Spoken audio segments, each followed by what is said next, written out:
Welcome to the Peacemakers Podcast. This is episode 11, and I am your host, Lindsey Haeger. Today, I'm wondering, do you struggle to know yourself? If you've listened to previous episodes, you know that this is a common theme for me. Searching for my identity, what are my likes, what are my dislikes, etc. It's one of the many reasons I landed on being a type 9 several years ago. Okay, so hold that thought. Today, I'm sharing my recent interview with Erin Conley Barth. You may know her from her Instagram or YouTube channel, Enneagram Girl. Erin has been studying and researching the Enneagram since her introduction to it in 2011, progressing from curiosity-driven spreadsheets and a photo interview project to helping others understand their why through her YouTube channel. Erin is passionate about helping to facilitate self-understanding, and currently she is still studying, creating, and teaching while mothering her 4 young children. So if you've been following along, you know that I've found myself in a bit of a pickle over the past 6 months or so, wondering if I'm actually a type 6. In episode 8, titled, Am I a type 9 or a 6?, I interviewed Dr. Tom LaHue, and while I was preparing for that interview with him, I found Erin's YouTube channel around the same time. And she had a really great video titled Enneagram Type 6 versus 9. And I loved the video because it talked about the common mistyping between those two numbers and just the commonalities and the differences and everything. But one thing she mentioned that was really interesting to me is that types 3, 6, and 9 all struggle in their own way to know themselves.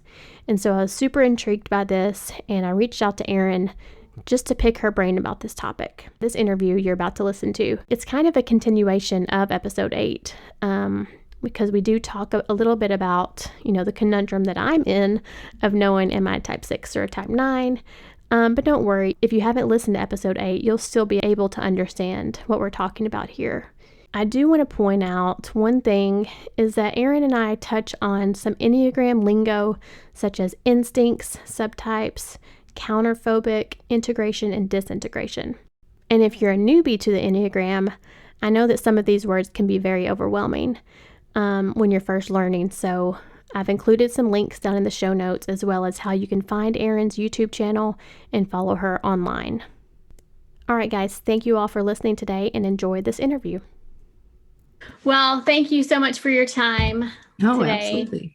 And let me ask you this. So you, because I've been kind of stalking your YouTube channel since I found that first video, and I had seen your account like a while back, but then I started going through your videos, and one of the last ones, I don't know if it was your last one, but you're like, I'm about to have triplets, right? Was that the last video you did?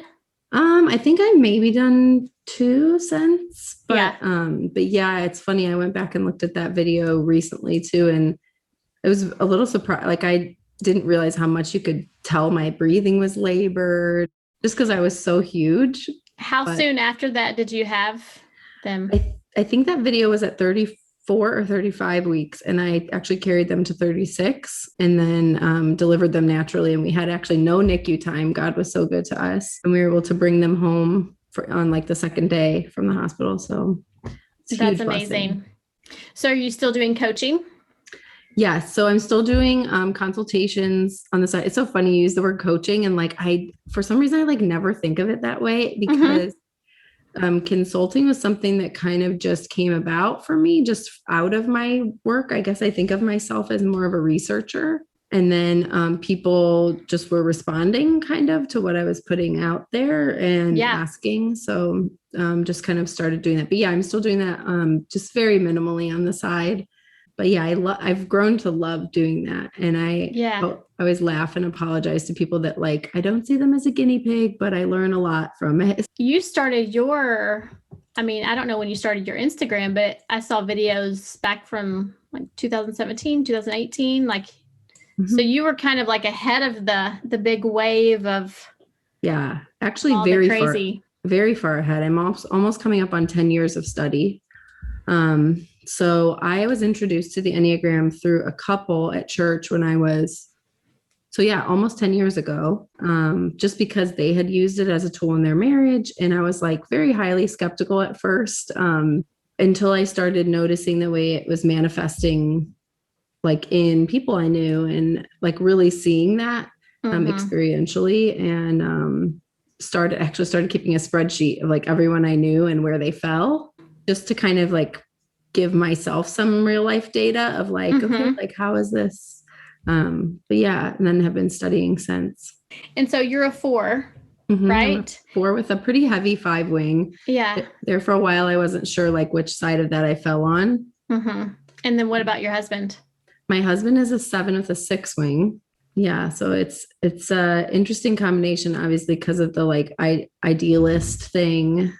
So we have some shared weaknesses, that's for sure. But my husband is a 4 with a 5 wing. And I thought he was like at first we were going back and forth like 5, because he just has so much of that withdrawing. But 4s are withdrawing also. But that like wanting to research things. But his creativity and his like outside of the box in all the ways, he's just such a unique, he's a music teacher and doing his own music studio and stuff. So he's definitely a 4, but I don't know if you had a chance to read some of my background on my conundrum with like, am I 9? Am I 6? A little bit. Yeah. Yeah.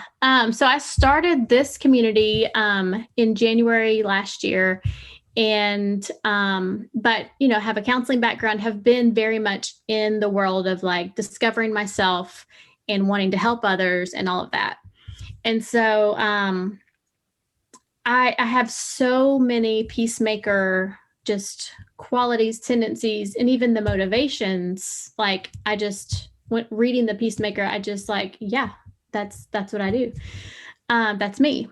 And so, anyway, over this past year with lots of life stressors and things, I am like, oh gosh, like I'm seeing 6 so much. And then I'm starting to attach, like I'm a very, very much an attacher of like attach meaning to things. So, well, this person's doing this because of this. Or I'm doing this because I'm the youngest child, or I'm doing this because I'm a peacemaker, and so I just attach meaning to everything. And I think that's a way of me making sense of life or making sense of myself. And I've always struggled to know myself and really understand myself. And like that confidence piece and identity has been really big for me. And I would say that's true for like that whole triangle for sure. Yes. And so when I was watching your video about 9 and 6, and you made that comment that 3s, 6s, and 9s all in their own way struggle with that identity piece. And, I don't know exactly how you said it, but like, who am I anyway, is what you said. Yeah. And so I'm like, I got to talk to her. Yeah. So 3, 6, 9, I feel like for sure. I've even heard them attributed to as like the most human Enneagram types. And last night I was thinking about that and I was like, oh, I need to read again, like why that is. But so can't really place where I've read that, but my experience of that. And then even from the text of looking at what their struggles and motivations are, 3, 6, and 9 really share that commonality of just like who am I really? And they all have different reasons for it. But really, if you look at all 3 of them, it's because they look outward from the self for identity in different places. So like 3 looks to the culture for like cultural validation of like what's the best, what's winning, like what is it to win in this culture? And I want to get my value there or my identity. And then like 6 looks to that like larger security thing, whether it's God or whether it's a corporate identity or whether it's being like a Cubs fan or going to anime conventions or like whatever group or larger than the self piece it is, they look for their identity in that. And then for 9, it's that tendency to really want to, I guess I always think of the sponge thing for 9 in just wanting to. And of course, this differs with instincts because your SX9 is going to be even more that way than even like the SO or SP9.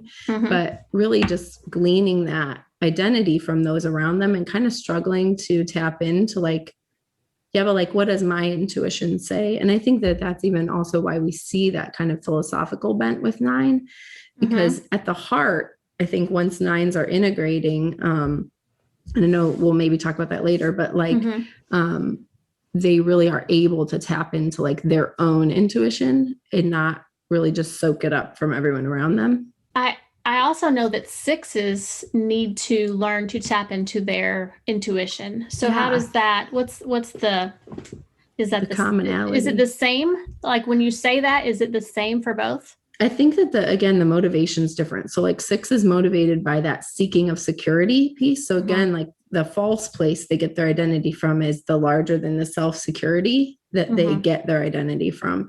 And even just using some of those examples I just mentioned, like when they're able to tap back into their intuition or like their true self, if you will, it's departing from that larger than the self-security piece and saying, you know what, no, like I can be safe just listening to like my own knowledge or my own intuition. And it reminds me of sixes that I've talked to who've talked about when they have to make a big decision, they're the authority people in their lives that they go to double check or to get their opinion or to be like, but what do you think? And how their experience is kind of, if they find that they have a different opinion or a direction they want to go that isn't affirmed by those authority people, that they really have to fight hard to listen to that if they feel like really convicted. And sometimes you will, you know? So I think it's different things they're departing from. So six is departing from the need for security and nine's departing from that need to like always keep harmony at the front of their values and like not, so they're able to see sometimes the necessity for displeasure among others, or I mean, maybe not even full-blown conflict, but just even like a disagreement about something, but like, that's okay, you know? Yeah. So do you see sixes struggling a lot with that conflict piece? You know what? I actually would say it depends on instincts, first of all. So an SP6 is going to struggle a lot more with that. And maybe a social six as well, in order to like keep the, my husband likes to use the word consensus, like the social consensus, but like, because six is a reactive type, most sixes that I know are actually like pretty conflict oriented and like are okay, like throwing the torch and sometimes do it like without thinking and have that. But you know, that's also where with six, we have to look a lot at the fight or flight and like the, which direction does someone go with the phobic or counterphobic element. Right.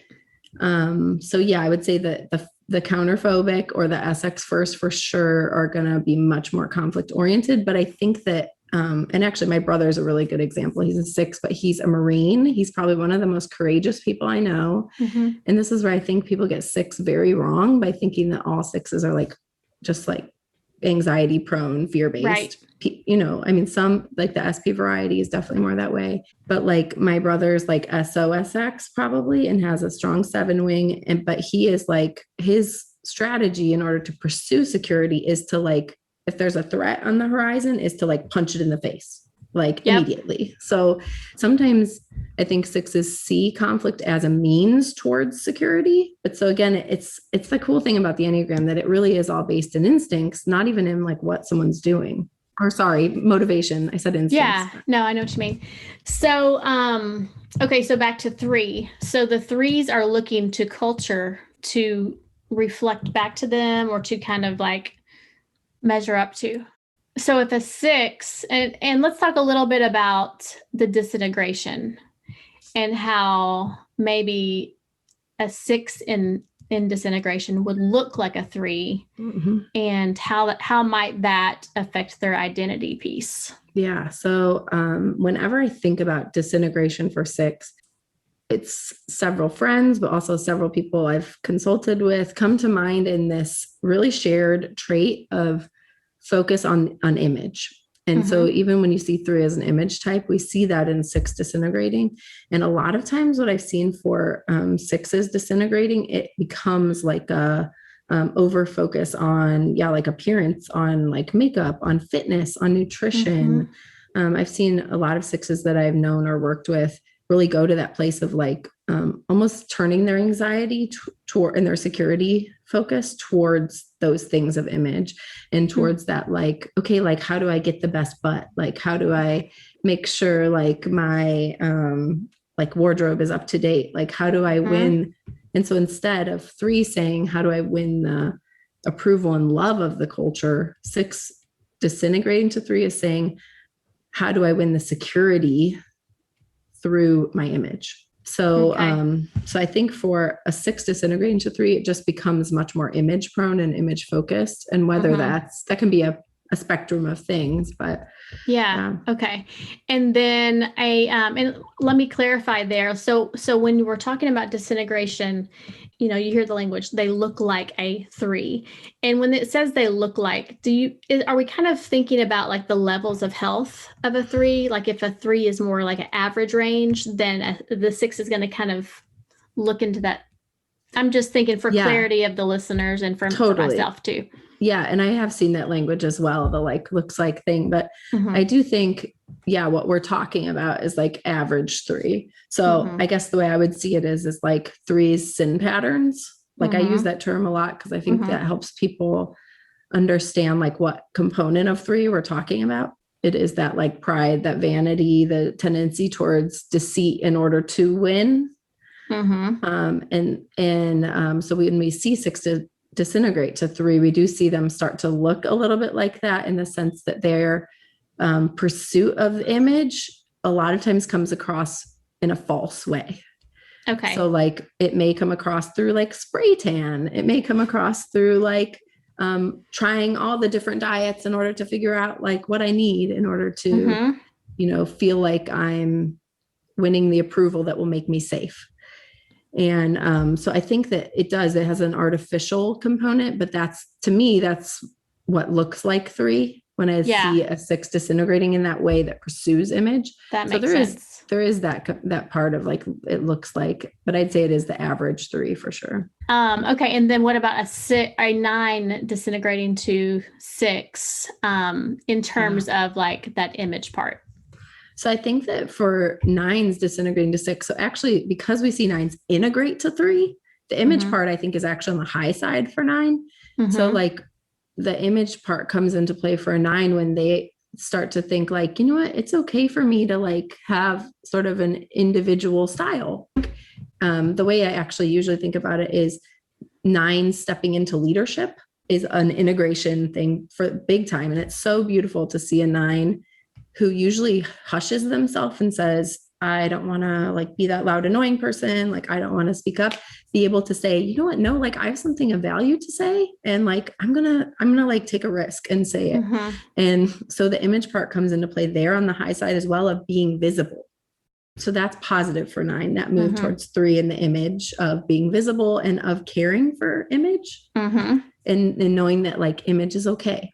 I think when 9's disintegrating to 6, that's a lot of times where when I've talked to, and actually I think the 9-6 misidentification problem is probably the most frequent one I've consulted on. Really? And it's probably because it's one of the most frequent in the population, honestly, just because 3, 6, and 9 are purportedly very high statistically. What I usually see people in that problem talking a lot about is anxiety or overthinking. And saying, okay, like, is it 6-ish to overthink or is it 9-ish to overthink? And really it's both. But I find that 9s overthink from a philosophical standpoint. So they're starting in this sort of like introspective place that their introspection gets out of control. And then it becomes overthinking and cannibalizes on itself. Oh gosh. Yeah. Like it becomes that ricochet thinking that 6s struggle with. And that sort of like, what if this, what if this, what if this? But I think 6s start from a place of already being in their heads. Cause, did you just, I thought you were just talking about 6s. I'm sorry. So, sorry. I probably like bled into okay. So were you saying 9s are already introspective or 6s are already? I think 9s start from the place of introspection, whereas, because like most 9s that it's why even if you look at Myers-Briggs and correlation, 9s correlate a lot with like, I mean, I feel like I see like INFPs and INFJs like correlate a lot as 9. That's what I've tested as. Yes. INFJ. So like there's that intuitive piece. Whereas like most 9s that I've talked to, and even in the text, we see this where 9s, one of the reasons they want peace is because they see the connectivity throughout the world between people and things and places in ways that a lot of us don't. And so there is this sort of like, it's why a lot of times I think 9s are very behind the scenes feeling, because they're like seeing all the connections from an intuitive place. And so there's that introspective side for 9, whereas I think there's a difference between introspection on the 9 side and for 6, like overthinking. Like introspection's more of like a gut intuitive thing for a 9. Whereas overthinking is a fully like mental head process. Okay. And I think that actually I would say, as we were talking about before, for a 6, it's that move towards 9 in integration that allows them to get out of that sort of like, well, what I joke with my husband is called illogical logic, because 6s have trouble trusting the intuition, as we were talking about. So when they move towards 9, they get more of that. I'm thinking about more of that introspective piece because I have a group of 9s on Facebook, and because I am very introspective, I've asked them that question, and some of them are like, I don't think about myself at all. Like, I don't, like I'm, and I, that could just totally be like their level of, they're growing in their self-awareness. So they just haven't, dug into that. That is like a really interesting observation. And I think like, that's why I think of myself first as a researcher, because like, I love that like stuff, just polling and trying to weigh and compare and be like, all right, like what is the spectrum for 9? Because there is a spectrum within that. And I'd say some of that is probably even instincts, because like what our first focus is on sometimes, because I'd say like somebody, for instance, who is like more socially focused, maybe turned outward and not as turned inward. But yeah, I mean, some of that too could even be like a wing preference. Like I would say probably 9 with a 1 wing is a little more introspective than a 9 with an 8 wing. Yes. But that is really interesting that you asked that and got that feedback. Do you mind if I ask you some questions just about me personally? No. Yeah, okay. Go for it. So I feel like I've operated so much as a 9. Like I have, like I was the youngest in my family, and I did feel like I was sitting in the background of the family. But as I get older and kind of assess that more, my parents were teenage parents when they had my brother. And so it's like they were just trying to juggle how to be an adult, how to have kids, how to, make money.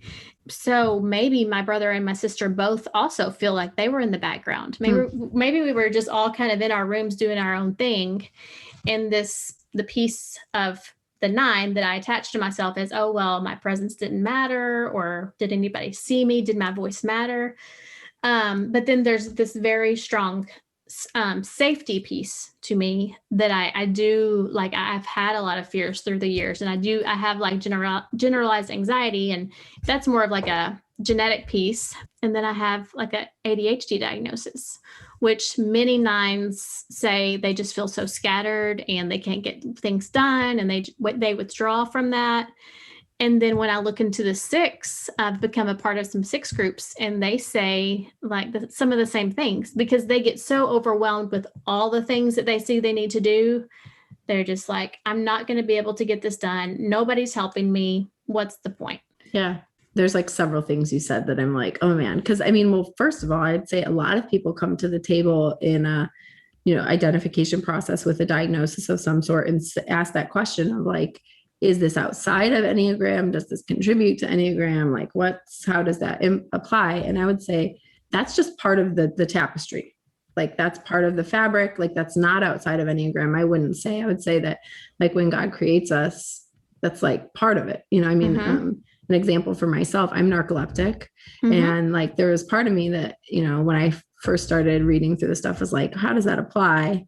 But I think it really does contribute to, it's almost like part of the nurture, if you will, like nature, nurture. It's part of what forces us to become what we become, and cope the way that we do. But I do think there's a lot of truth to what you're saying about both sixes and nines experiencing some of that scatteredness and anxiety. But I mean, I very seldom met a nine that didn't feel somewhat prone towards anxiety. I think that it comes from that place of like lack of action and being not so much a person of action. And like the apathy. You yes. mentioned the apathy in your video. Yes.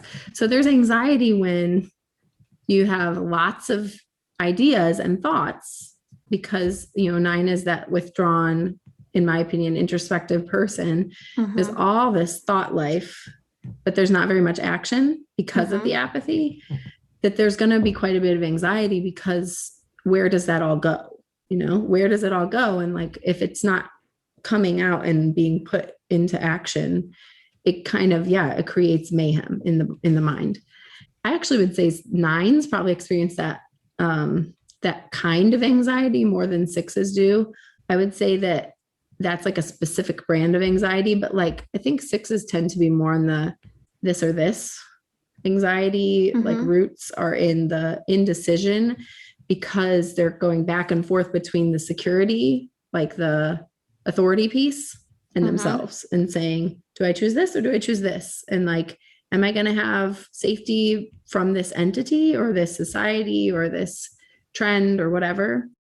And that's why I see a nine as withdrawn and six is generally not withdrawn, because six finds that security in a society of sorts, whereas nines can do that, but many times they stand outside of that and tend to be more of the, like, they tend to be more individualistic and can stand alone and say, I'm going to be in the background, but I'm going to stand over here.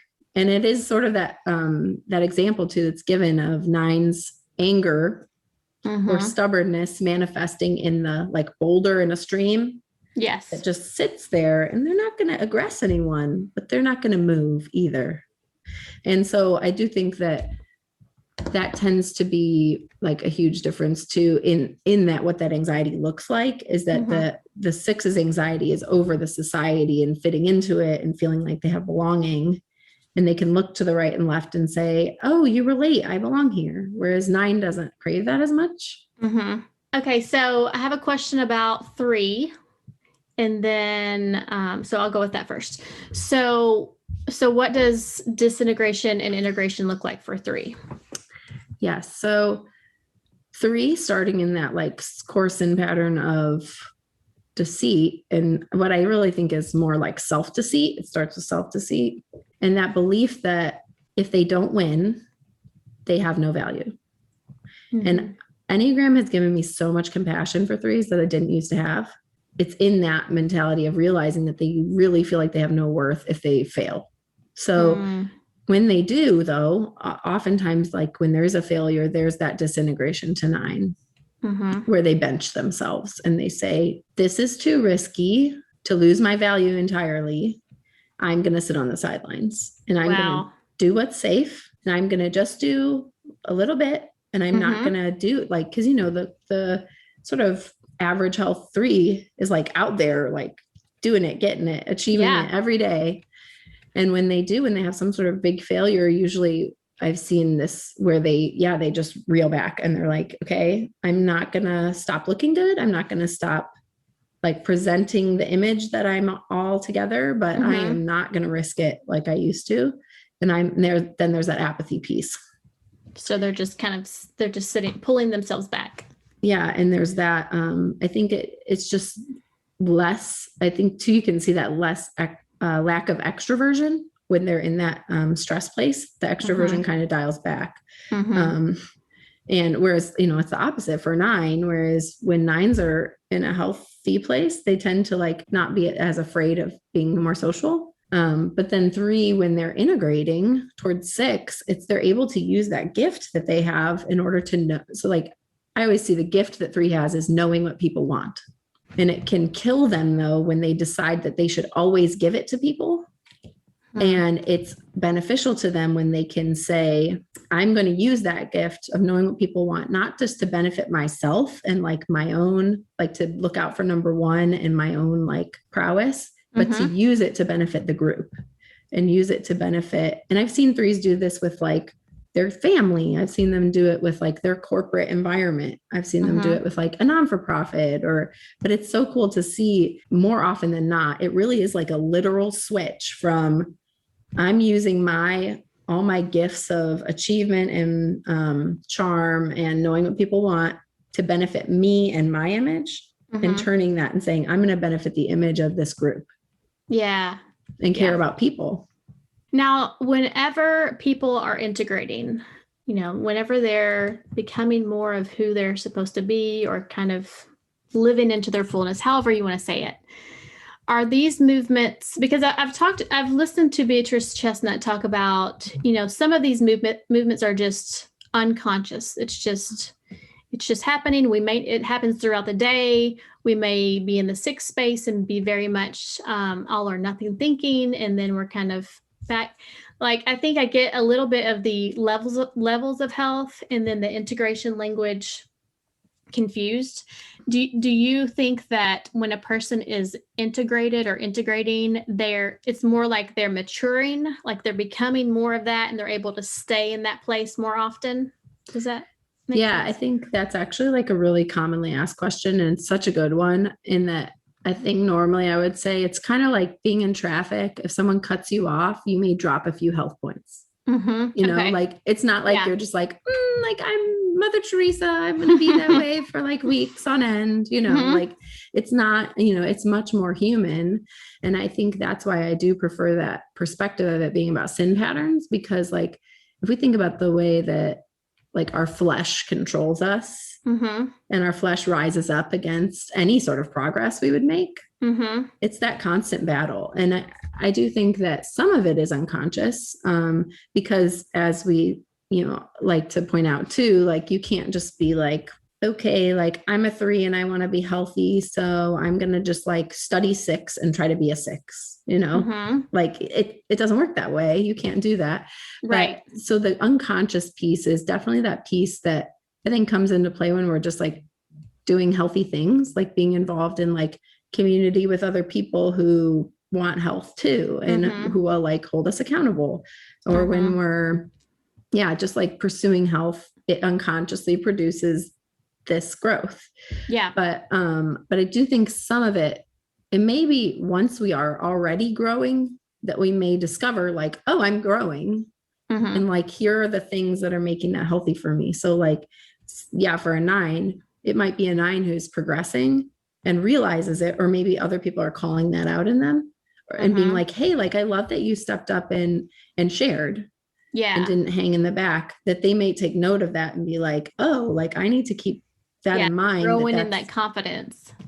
And know that that's healthy for me. And somebody studying the Enneagram would see that too and be like, oh, that lines up. Like, I know that it's healthy for me to like realize I have needs, That's so good. I think it's some of both.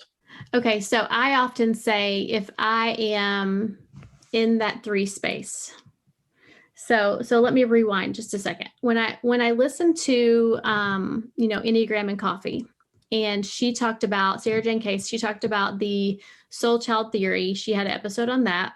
She talked about the 9.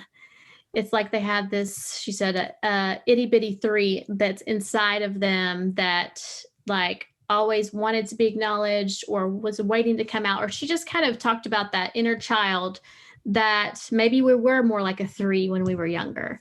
And when she talked about that, I was like, oh my gosh, yes.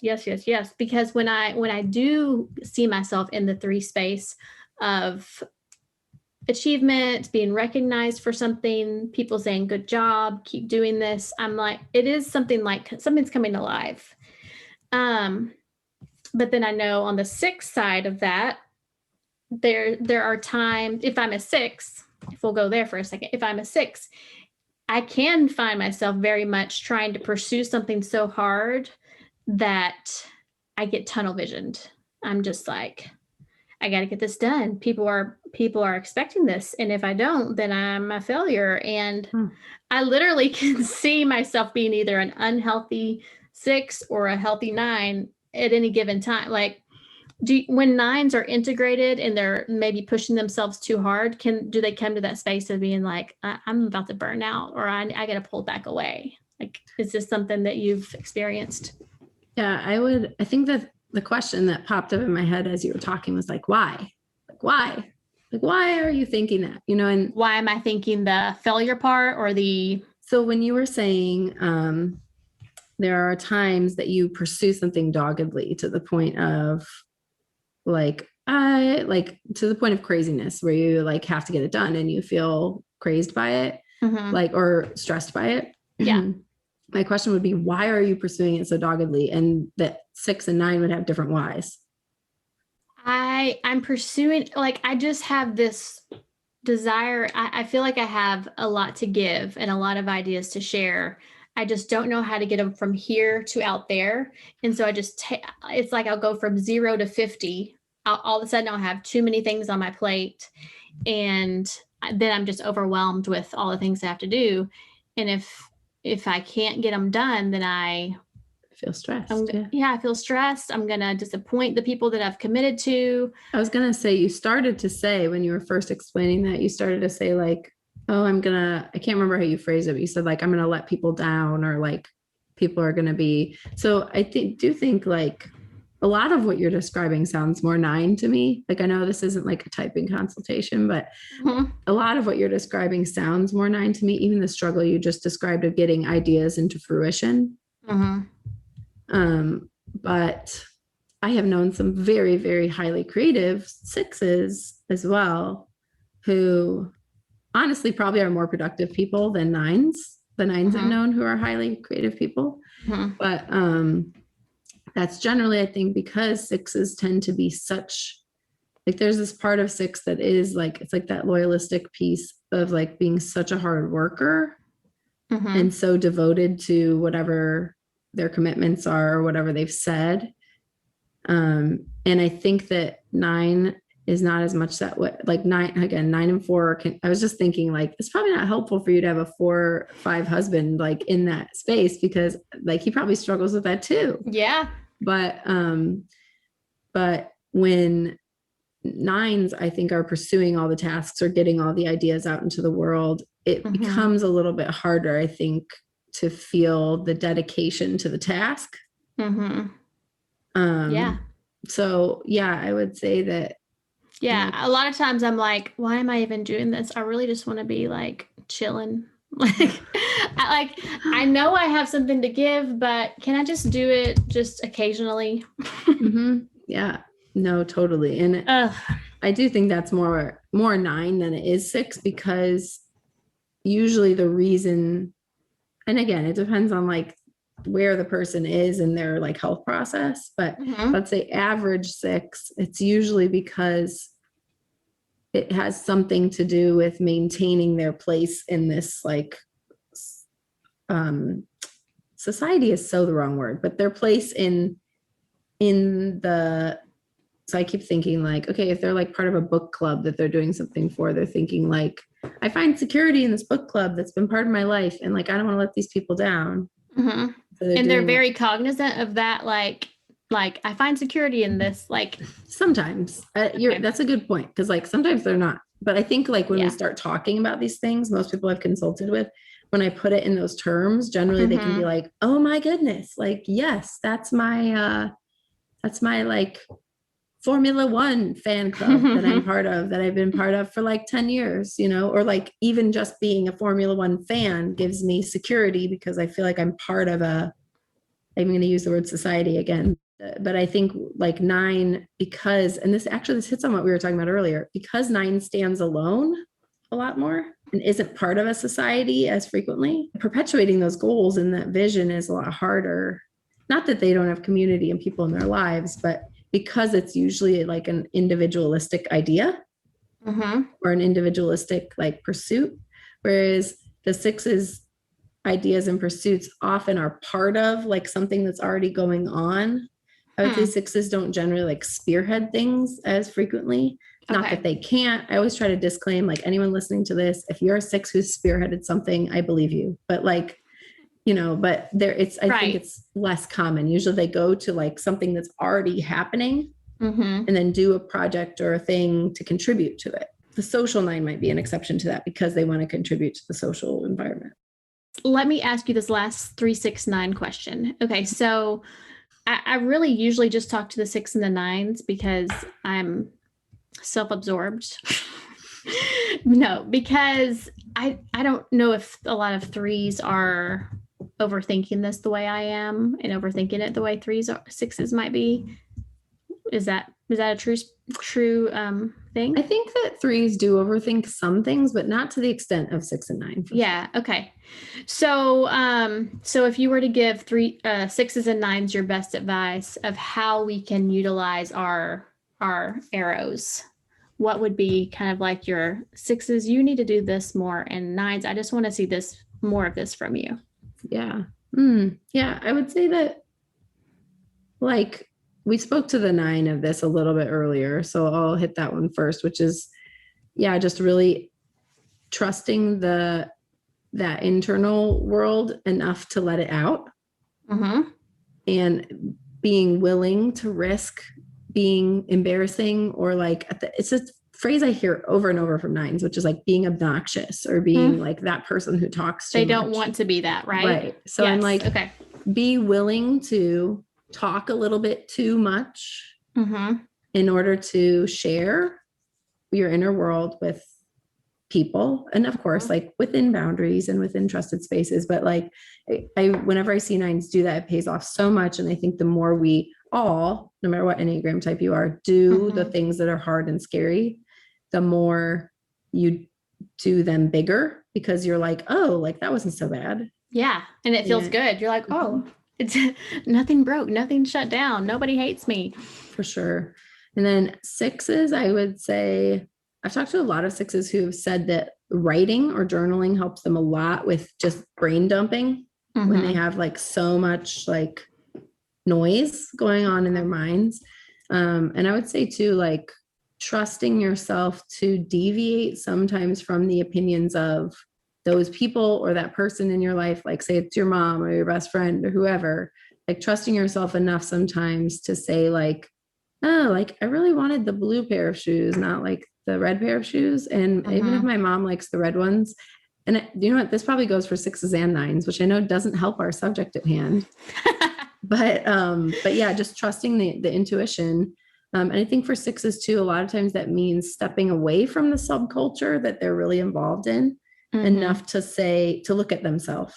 Yeah. And to know that they can be safe without having to go to Comic-Con with everyone, or without having to like watch the Super Bowl every year, or without, whatever it is, kind of see it as like paying the dues to the society in order to like be okay. Yeah. And being able to step away from that long enough to like look at the self.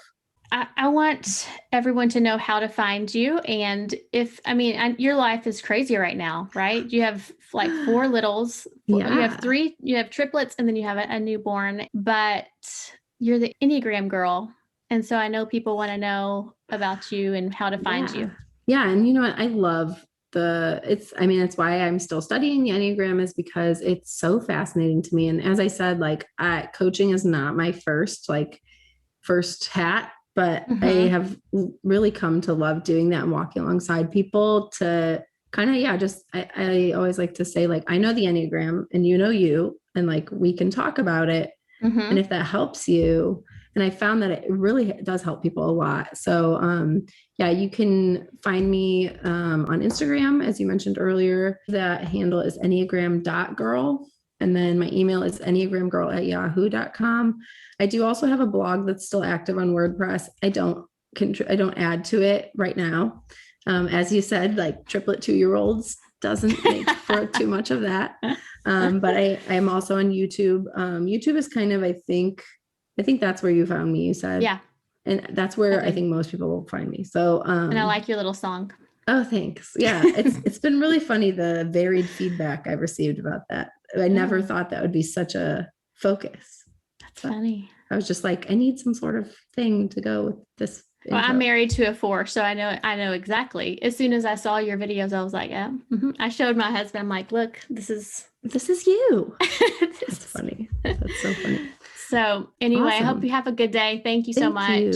Thank you so much for having me on. This was so fun. Thanks for listening today, guys. Don't forget to check the show notes to learn more about Erin and to check out some of those links that I put up there. If you listen to the episode, I'd love to hear from you via email or tag me. Take a screenshot and tag me in your Instagram stories. I'd love to hear from you. So thanks again, and I will talk to you in the next episode.